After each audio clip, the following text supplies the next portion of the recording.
तो ये किस तरह का लेफ्ट ओरिएंटेशन था इन दलों का, या आज भी है, जो कि धर्म के साथ चलता है वहाँ? और अभी तक हम देख रहे हैं कि नेपाल में वो डेमोग्राफिक चेंज दिखाई देता है। वहाँ पर काफ़ी प्रोटेस्ट भी हो रहे थे हिंदू राष्ट्र को लेकर, और ये चीज़ें अभी वहाँ पर, क्या आपको लगता है ये भी एक आने वाले फ्यूचर कन्फ्लिक्ट के तौर पर देखा जाएगा? जी अतुल, एक सवाल इससे मैं और भी ड्रॉ करने की कोशिश कर रहा हूँ। जब हम मल्टी पार्टी डेमोक्रेसी की बात करते हैं और ख़ास तौर पे जो लेफ़्ट आइडियोलॉजी है उसकी नेपाल में बात करते हैं, तो अमूमन ये देखा जाता है कि जो लेफ़्ट आइडियोलॉजी है वो रिलीजन से कटी रहती है, पर नेपाल के जो लेफ्टिस्ट पार्टीज़ हैं वो हम देखते हैं कि दरअसल वो हिंदू रिलीजन को भी उसी तरह से फॉलो कर रहे हैं जैसे नॉन लेफ्ट पार्टीज़ का करना है, क्योंकि जो बड़े लीडर्स हैं वो भी भारत के मंदिरों में आते हैं, यहाँ पूजा पाठ करते हैं। तो ये किस तरह का लेफ्ट ओरिएंटेशन था इन दलों का, या आज भी है, जो कि धर्म के साथ चलता है वहाँ? जिस पर्टिकुलर इंसिडेंट की बात कर रहे हैं वो ऑप्टिक्स सेट करने के लिए था कि कॉमरेड प्रचंड आए थे यहाँ पे, उज्जैन गए थे और उन्होंने पूजा पाठ की थी। बाद में यहाँ से तिरुपति का भी एक जिक्र, तिरुपति का है, फिर बाद में यहाँ से जाने के बाद पशुपतिनाथ का भी उन्होंने दर्शन किया था। उससे पहले का कोई ऐसा है नहीं, कोई फुटेज या कुछ नहीं है, उससे पहले गए होंगे, हो सकता है पहले भी।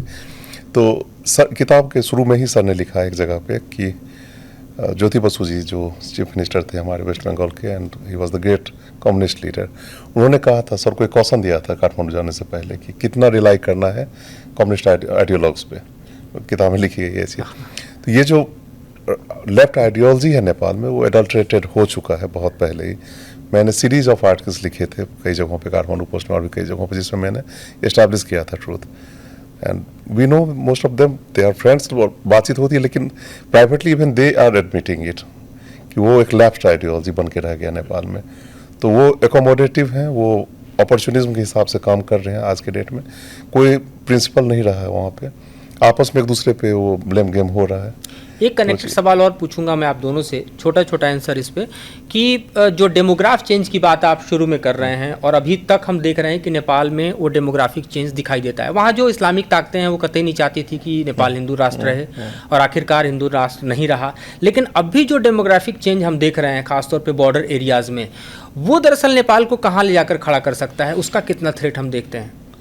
देखिए, नेपाल का ट्रेडिशन ये रहा है कि कम्युनल हार्मनी के बारे में कभी कुछ शक नहीं था नेपाल में। नेपाल हिंदू राष्ट्र था, लेकिन वहाँ पे हिंदू मुस्लिम के बीच में कभी किसी तरीके का टेंशन नहीं था। लेकिन धीरे धीरे ये टेंशन आने लगा है, और मेरे ख्याल से पिछले कुछ दिन में रिसेंटली कुछ कम्युनल राइट्स भी हुए हैं। तो ये स्थिति शायद अभी बदल सकता है, क्योंकि देखिए, जैसा हमारे जो विदेश सचिव थे मुचकुंद दुबे, उन्होंने कुछ दिन पहले कहा था, नेशन इज़ नॉट पीपल। ये इन्हें कि नेपाल में 25 मिलियन लोग रहते हैं। It's a nation is full of persons, individuals. हर एक का फेथ रहता है, बिलीफ रहता है, रिलीजन रहता है, वगैरह वगैरह। और नेपाल का जो रिलीजियस ट्रेडिशन था वो बड़ा क्लियर था। अब माओवादी इनिशियली चाहते थे कि इसमें रिलीजन बिल्कुल नहीं रहना चाहिए, वो टोटली खिलाफ थे। इसमें एमआलए कम्युनिस्ट सरकार वगैरह वगैरह मान गए थे कि हिंदू रिलीजन ठीक है, और कम्युनिस्ट नेता जो थे ओली या माधव नेपाल, तो मैं जब लंदन से इंडिया बुलाया गया था, माधव नेपाल जी डिप्टी प्राइम मिनिस्टर थे, वो तिरुपति गए थे दिल्ली के बाद, तो वो मान गए थे। लेकिन माओवादी का ये था कि हम बिल्कुल मानते नहीं, हमें ये सब नहीं, हम बिल्कुल नहीं चाहते।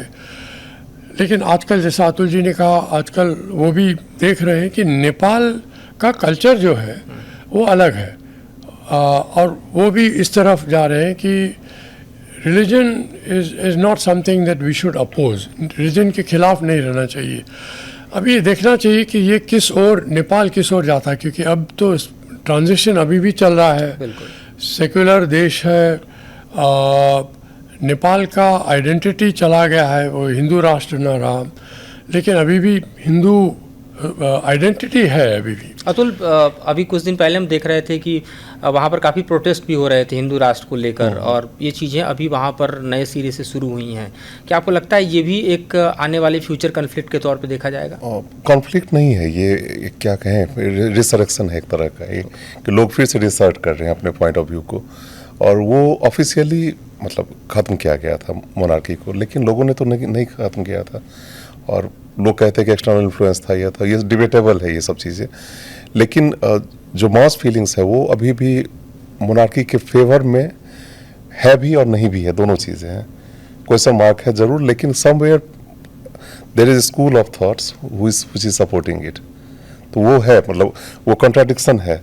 और एब्सोल्यूट मोनार्की कभी नहीं आ सकता है नेपाल में, दैट वी बिलीव, ये हमारा विश्वास है। कॉन्स्टिट्यूशनल मोनार्की किसी फॉर्म में वापस आए वो डिपेंड करेगा कि पॉलिटिकल टर्निंग क्या होता है आगे उन चीज़ों पे। जब एक चीज़ मैं यहाँ ऐड करना चाहता हूँ, जो डेमोग्राफिक चेंजेस की बात कर रहे हैं हम, वो आइसोलेशन में हम नहीं देख सकते हैं, वो बहुत सी चीज़ों से कनेक्टेड है। एक नया जो समस्या बन के आ रहा है इंडिया नेपाल के ट्रेड के बीच में, कि वो over supply of Indian currency, और उसका रूट किसी को पता नहीं है कहाँ से आ रहा है। अभी हाल के समय में गोल्ड स्मगलिंग के कुछ केसेज हुए जिसमें पार्लियामेंटेरियंस इन्वॉल्व थे, उसमें बहुत ही सीनियर पार्लियामेंटेरियंस नेपाल के। तो ये सीरियस कंसर्न है हमारे लिए, इंडिया के लिए। और ये इनऑर्गेनिक ग्रोथ हो रहा है वहाँ पे। जो कम्युनिटी पहले वहाँ रहा करती थी तो वो अभी भी है, और वो मतलब naturally they are part of the system, they have been living peacefully, doing wonderful, कहीं कोई दिक्कत ही नहीं था। लेकिन एक इनऑर्गेनिक ग्रोथ हो रहा है वहाँ पे, नए इंस्टीट्यूशंस बन रहे हैं, क्वेश्चनेबल इंस्टीट्यूशंस।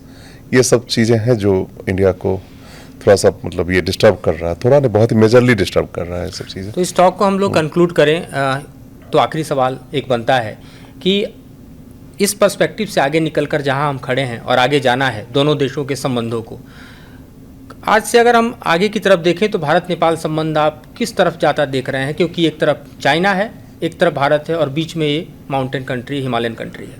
देखिए, यदि हम चाहते हैं, ये डिपेंड होता है कि भारत और नेपाल किस तरीके के संबंध चाहते हैं फ्यूचर में।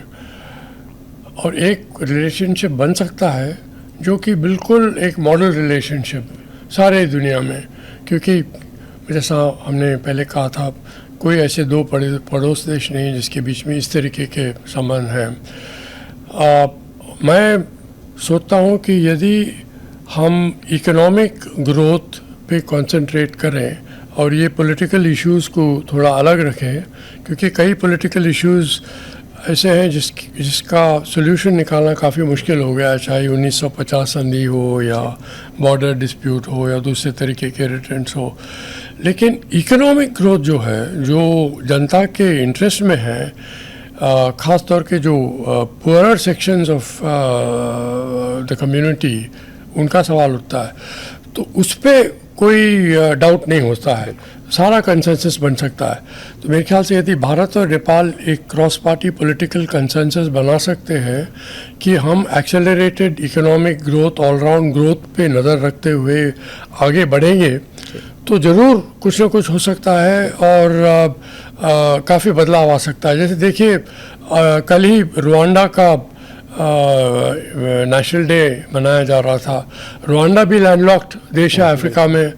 रुवांडा के पास्ट में भी, जैसे नेपाल के पास में माओवादी मूवमेंट हुआ है वगैरह वगैरह, रुवांडा में भी एक जेनोसाइड हुआ था, एक भयंकर जेनोसाइड हुआ था, यहीं पे सैकड़ों लोग मारे गए थे। लेकिन रुवांडा आज अफ्रीका में सबसे आगे देश माना जाता है। वहाँ पे बिल्कुल शांति है, टोटल इंटर ट्राइबल हार्मनी बन गया है, क्योंकि वहाँ पे कुछ बिटरनेस नहीं है, कुछ हेट्रेड नहीं है, पूरे तरीके से एक एम्पैथी बन गया है, कंपैशन है, और इकोनॉमिक ग्रोथ पे लगा है। एक एग्रीकल्चर बेस्ड इकोनॉमी से वो अभी सर्विस सेक्टर पे नज़र रखे हुए हैं, नॉलेज इकोनॉमी पे नज़र रखे। नेपाल और भारत के बीच में इस तरीके का नॉलेज इकोनॉमी बन सकता है। अब इंडो पैसिफिक में सारा एक नया सप्लाई चेन का हम एफर्ट देख रहे हैं। इसमें न सिर्फ भारत लेकिन नेपाल भी साथ में रहना चाहिए मेरे ख्याल से, और नेपाल साथ में रह सकता है। अतुल, इस पे क्विक आंसर आपका। कि भारत का रोल जो है नेपाल में डेवलपमेंट पार्टनर के रूप में एकदम बिल्कुल एस्टैब्लिश्ड है, उसमें कहीं कोई दिक्कत नहीं है, इवन टू द डेट। ये सबसे बड़ी बात है हमारे संबंधों में। और जो भारत का एक ग्रोथ है ग्लोबल स्केल पे, जो कि बहुत ही क्रेडिबल है, एकोमोडेटिव है, उसमें नेपाल को मैक्सिमम स्पेस हमें देना चाहिए, नेपाल को हमें साथ में लेके चलना चाहिए। ये सिर्फ बायलैटरल रिलेशन के लिए नहीं, बल्कि सब रीजनल और जो रीजनल कोऑपरेशन है साउथ एशियन फ्रेमवर्क के अंदर, उसके लिए भी हेल्पफुल होगा। ये एक चीज़ जिस पर हमें जरूर सोचना चाहिए और सोचा जा रहा है। एक चीज़ और है कि नेपाल सारे हिकअप्स के बावजूद भी जो डेमोक्रेसी है वहाँ पे सक्सेसफुल है। वी शुड नॉट फॉरगेट कि 34 साल हुआ है उसे फॉर्मली एग्जिस्ट किए हुए। उस हिसाब से देखें तो ये एक सक्सेसफुल है डेमोक्रेसी।